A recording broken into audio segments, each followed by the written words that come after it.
Welcome to EnVision Center News, where we discuss community impact and involvement with today's nonprofit leaders and philanthropists. Cynthia, thanks for joining us on the podcast. Can you tell us what it is that you're doing, what it is that you're trying to start and develop here in our community?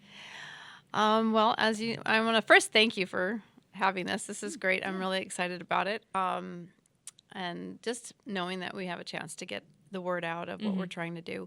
So as you know, our name is Fearless Outreach Ministries. So basically our ministry is basically to try to reach out to various types of people in different avenues. So for example, right now we're just wanting to put together a travel trailer, food truck travel trailer. I don't know how else to call it. It's for food. It's already set up that way. It needs some renovating.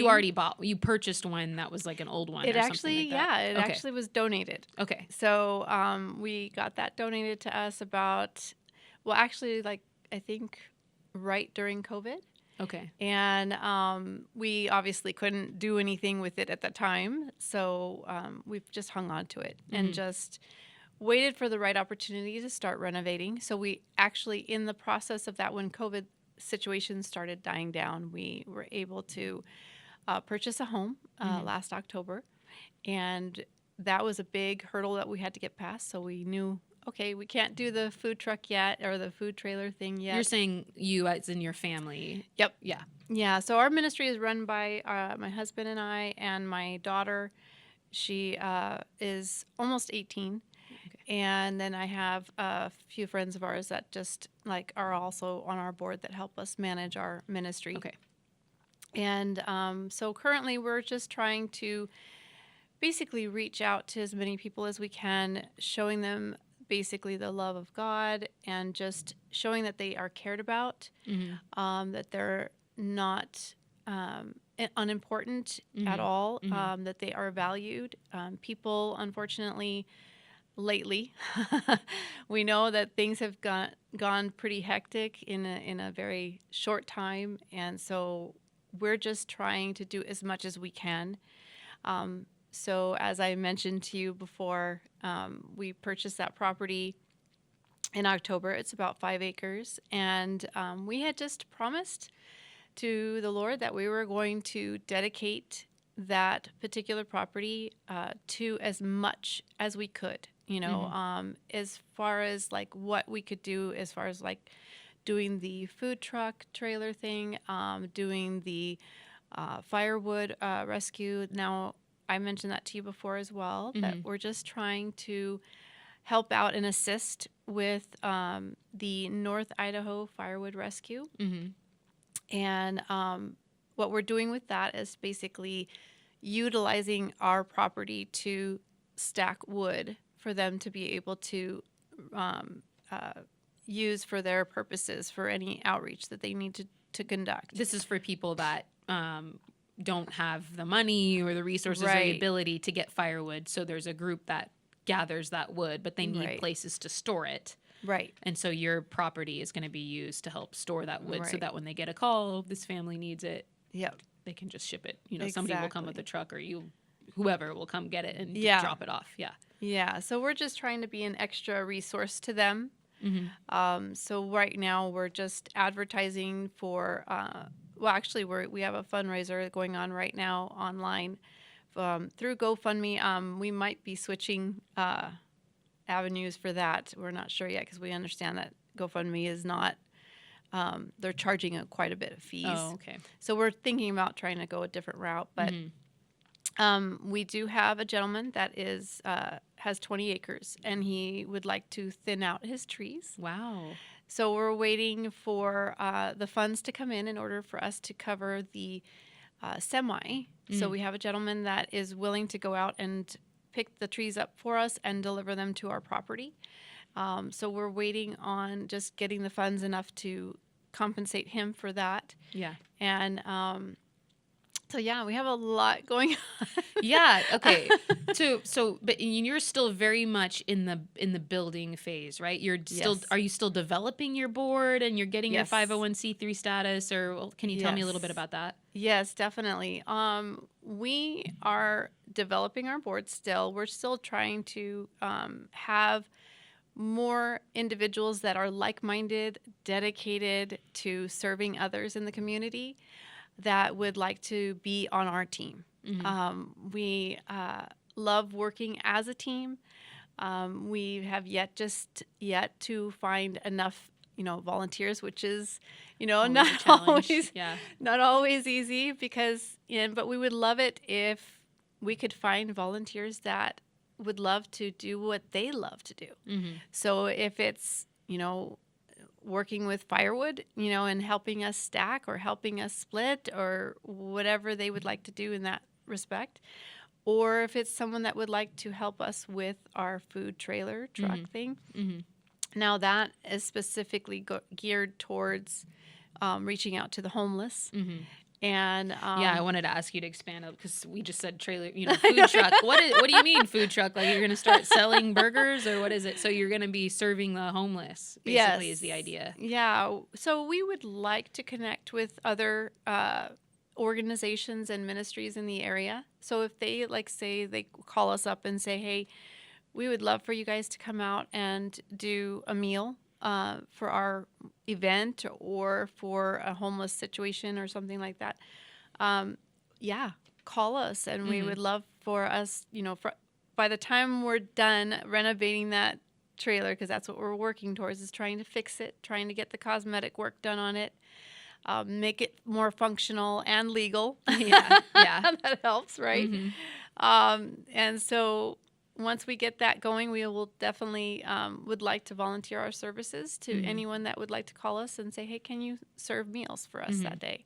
And then that'll be part of the ongoing kind of like giving need that you'll have too, with folks needing to support you financially or doing fundraisers or whatever to pay for the food to serve people, to cook up a hot meal or whatever. And so, the difference between that and like your regular soup kitchen is obviously you're on wheels. And so you can meet people where they're at and they don't have to come. Yep. Soup kitchens are great. Don't get me wrong, but there's definitely a benefit to you being able to go to the person, right? Or go to the family, or go to the wherever the need is. So that's really cool. Have you seen that done somewhere else, or how did you get that idea? Well, because we were doing outreach for the homeless, not this last year, but the year before, with a friend of ours, that they would go out and they would actually provide clothing and lunches, we've done that as well, where we've gone out and done like sack lunches. Excuse me. And okay. Yep. And so basically we've done that before, where we've gone out and just done the sack lunches and given them maybe some encouragement literature of some kind. And so when I saw what was happening and I realized how many people needed to be reached, that really got to me. Because Are you referring to kind of the homeless population exploding around here? Yeah. We were actually, the places we were going to was in Spokane, and they're so spread out. Now, of course, there are some camps, homeless camps that they have developed, but then usually the state comes in and will clear them out. So basically, when we noticed how spread out everyone was, and how basically the government and the city, they come in and they disperse them. They are like, you can't stay here, you can't, so they're all spread out. Out here as well, you hardly see There's them. never a camp really that develops. No, and they won't allow that anyway. But I mean, so it's kind of nice, because I watch the people that offer free meals over in our area, which is in Old Town. So they're sitting right in front of the Dollar Tree in the parking lot, and they have a little table out offering free meals. And I'm like, how nice would it be to actually have the trailer out and just be able to serve it from there, and they're hot, their hot meals. They're not, they're not sandwiches or like anything like that.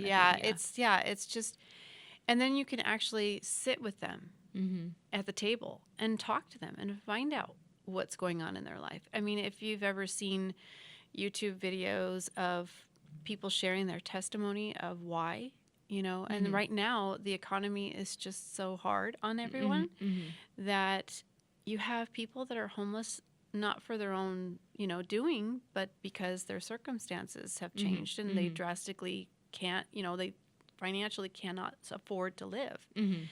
And so the idea is for us to go out into areas that are needed and to sit down with them and have a meal with them and talk with them and show them that they are loved. I mean, I shared on a video how this one lady, she basically was telling the interviewer saying, if, I'm a homeless person, and if you came by and you just even looked at me and smiled at me and acknowledged that I'm a human being, she said that would be huge.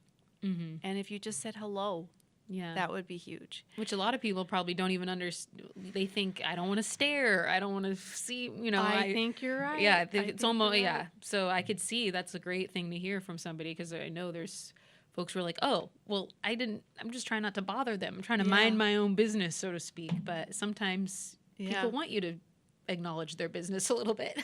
Yes, I'll never forget it. I gave a homeless gentleman, he was sitting on the side. I was going to class, and he was sitting on the curb with his dog, and he was kind of sleeping, but not really. And it was really cold that morning. And so I had walked by, and I thought, you know what, I'm going to give him some money, because it was right across from the cafe.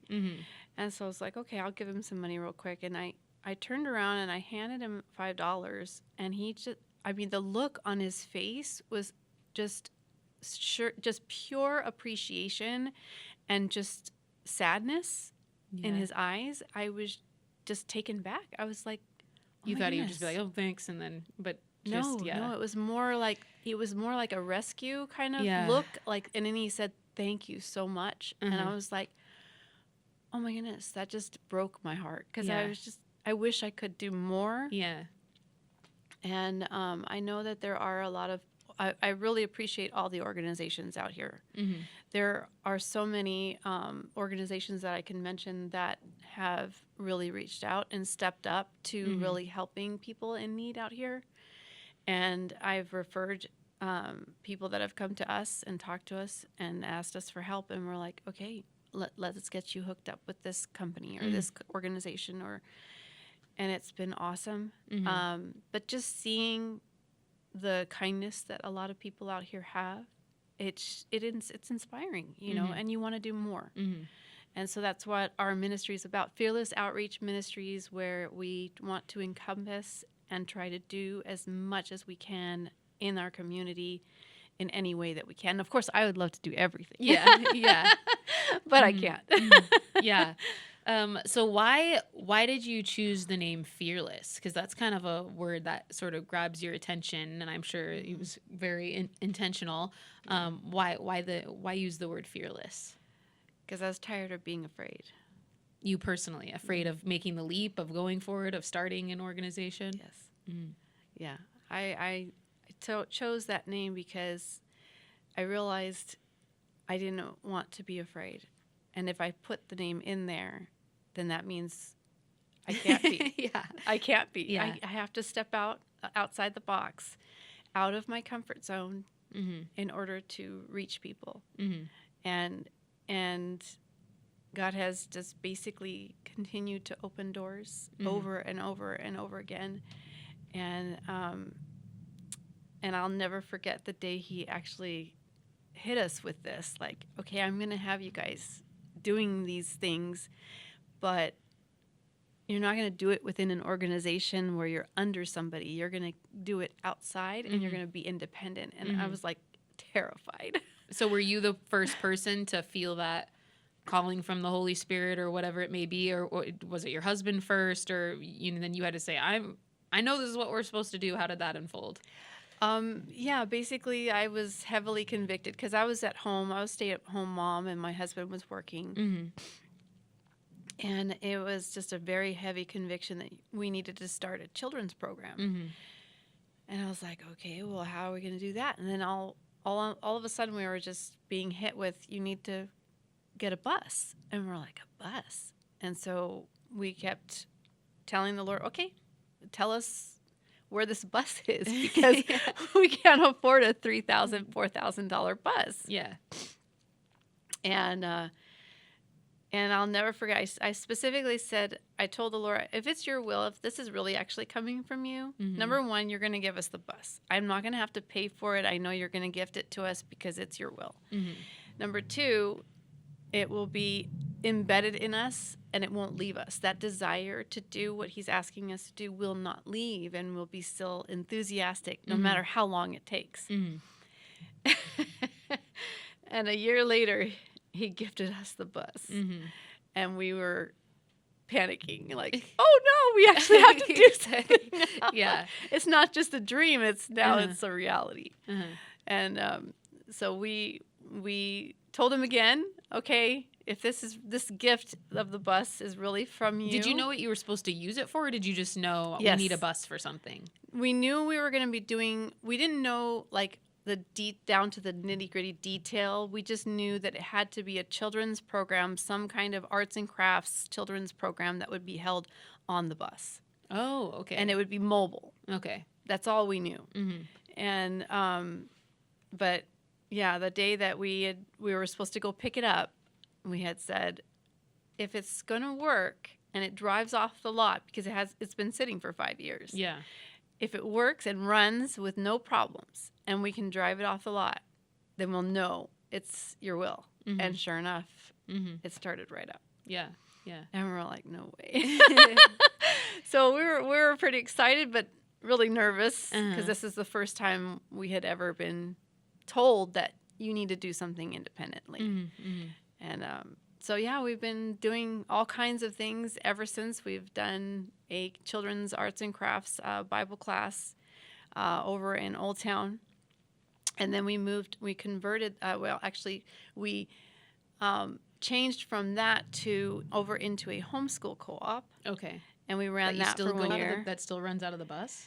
No, so COVID hit, right? And we brought our bus, because we were living in Montana. Okay. And we brought our bus here, and COVID hit.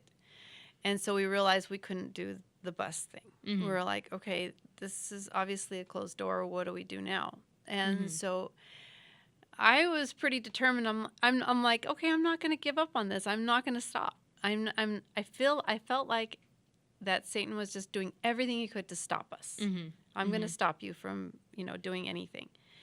And so I prayed about it, and next thing I know, I was like, okay, I told my husband, we're going to sell the bus, but we're going to take that money and we're going to go into a building, and we're going to start our program in the building.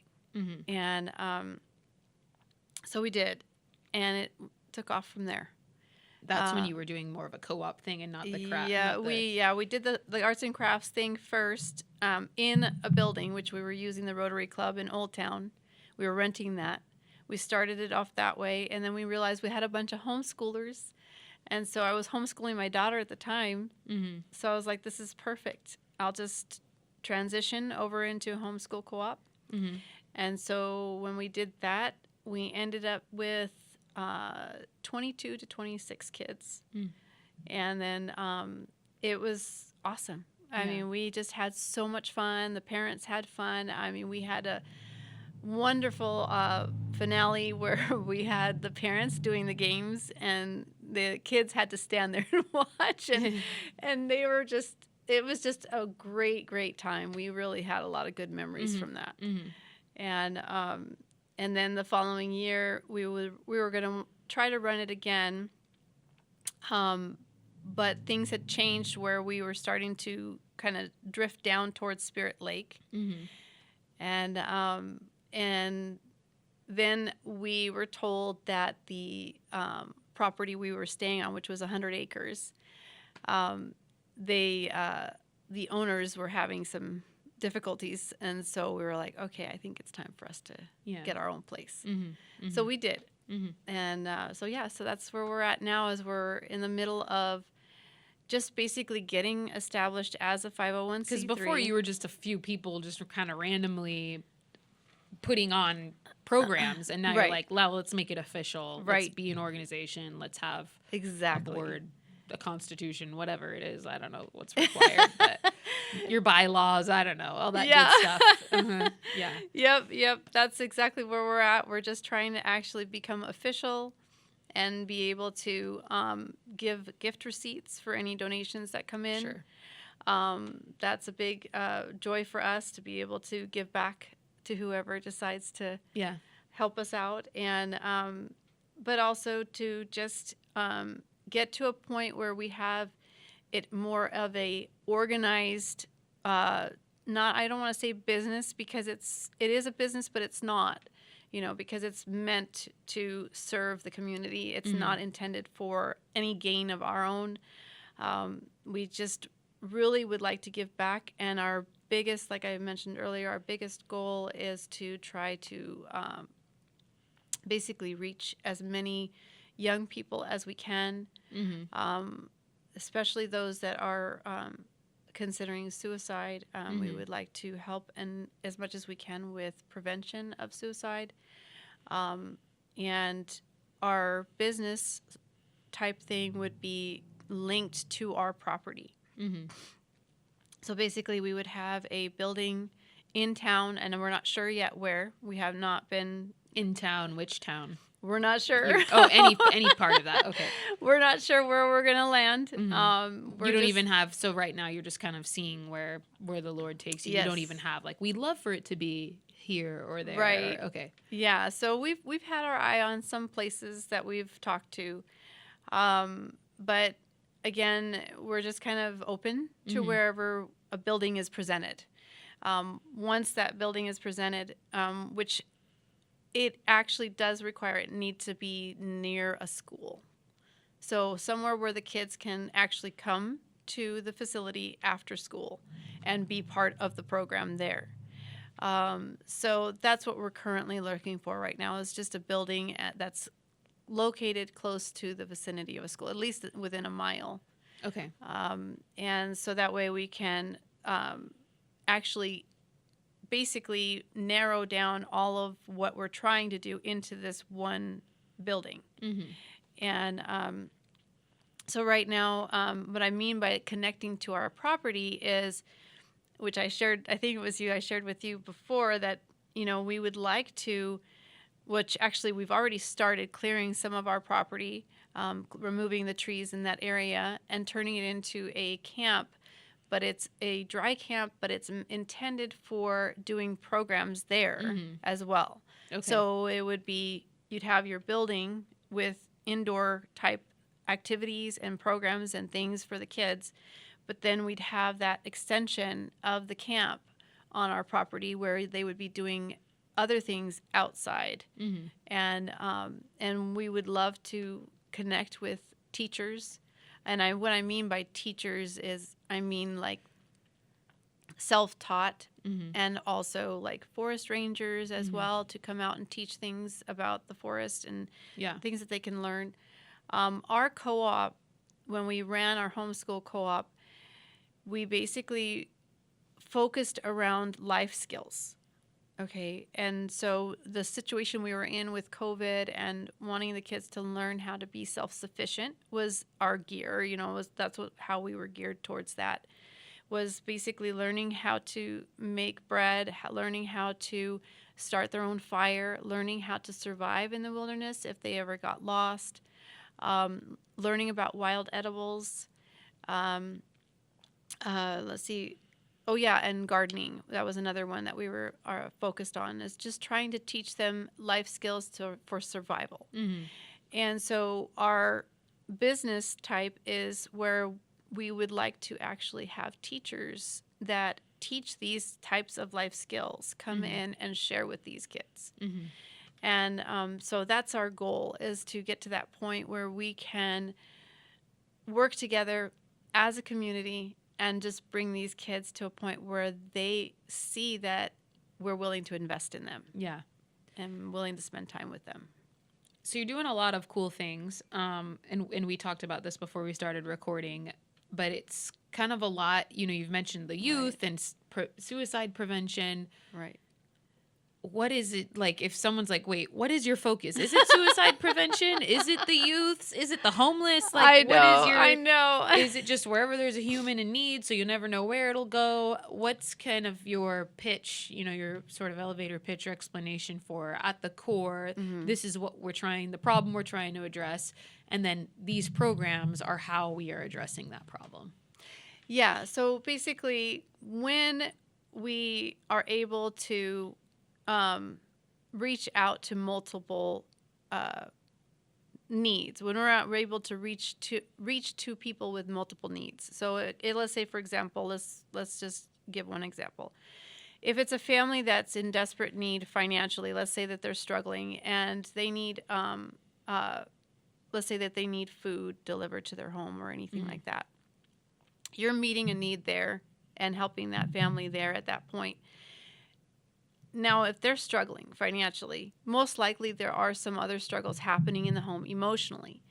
Well, then those kids and those families can actually participate in the programs that we're going to be helping out with in the building itself.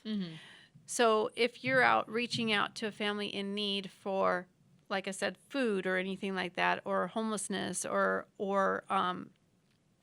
firewood, like we're trying to do, you're meeting that need right there by having these other avenues of outreach that we can accomplish. Now, like I shared, the only way to accomplish those multiple avenues is by placing people that do enjoy those types of outreach.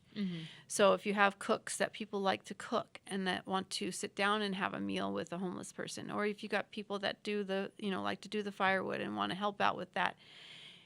Yes, it sounds like it's like overwhelming and it's just too much, but if we start small and start reaching the families in areas at home, then those families can actually participate in the future in our programs locally in that building.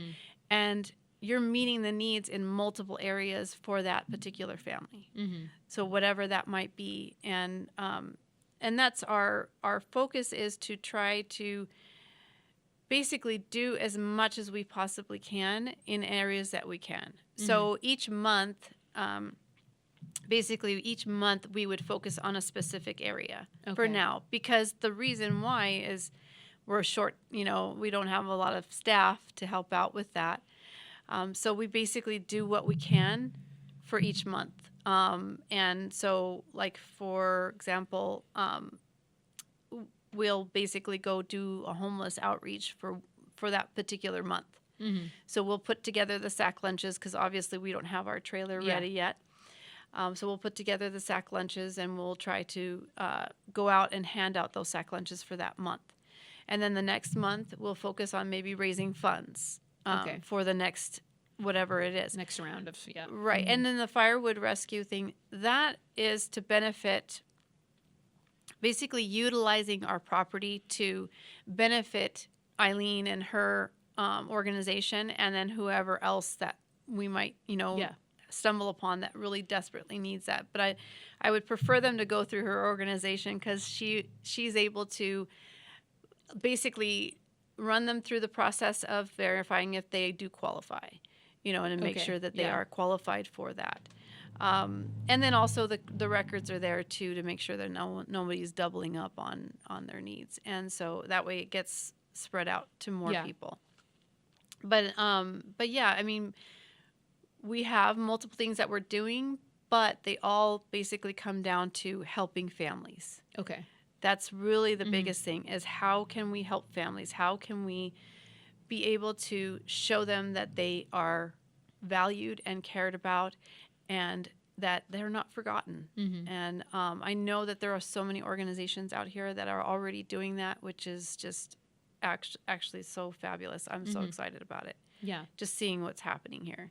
Yeah, great great opportunities to network and to work together. So if someone hears this or hears a clip of this episode and they're interested in what you're doing, where is the best place for them to get plugged in? Is it just your volunteer pool right now is what you kind of want to grow?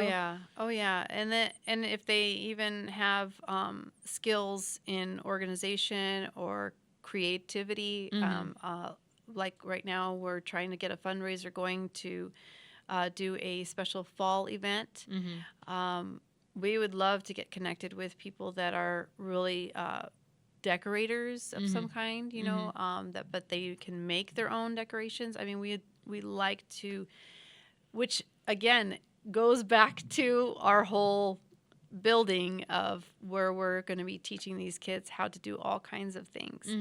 And that's why you're seeing us doing multiple things right now, but when the building exists, that's different. It's going to start all just kind of coming together and being a well-organized machine to where we can reach multiple people. Yeah. How do people find you or reach out? Do you have a Facebook page? Oh, yeah. We have a Facebook page, and we do have a Facebook page, and we do have our Gmail account that they can contact us that way as well. We're just getting our business cards going, and hopefully you'll get to see us when we are out and about in different places trying to do fundraising. Right now we're trying to get connected with a place over in Coeur d'Alene to do a fundraising there and hosting some family stuff there for the kids. Awesome. Is there anything we didn't cover, anything you want to make sure folks know before we sign off here? No, I'm actually just really excited for anyone that sees this podcast and that anyone that's excited about it and wants to participate. And I'm just hoping that it's not too overwhelming. Does it matter where does it matter actually kind of where they're at right now? Like geographically, like if are you trying to look for more people that are like in the Old Town area right now? Since that seems to be where a lot of stuff is happening. I'm going to be, concerned about that. It's more that if they're willing, really, I mean, the gentleman that we used to go with to do the Spokane homeless outreach, he lived in Bonners Ferry. Yeah. And it didn't matter to him, Sure. It was the drive of being able to reach people. That was the important part. And so if someone's willing to drive from Sandpoint to come down and help us out for a day or, once a month, or if we happen to be coming to Sandpoint for whatever we're going to be doing. Especially once you get mobile, then it'll be, hopefully you'll probably have teams, in different areas, and you'll be like, we're going to Sandpoint, and then you're Sandpoint people. But in the beginning stages, it's kind of, you're covering a lot of ground. Or you could be covering a lot of ground. Yes, it would be awesome. We're not limiting ourselves right now because we're just starting out, and the opportunity, if it's there, you're gonna jump on it. Yeah, we're gonna jump on it. We want to do as much as we can, and to help out other organizations as well. We want to support what they're doing too. So awesome. Well, so great. Thanks, Cynthia, for coming on and for the great work that you're doing and gearing up to do. Thank you. Well, thank you for having me. Thanks for listening to today's episode. For more information, you can go to crecidaho.com. Please like, share, and subscribe. We'll see you again soon.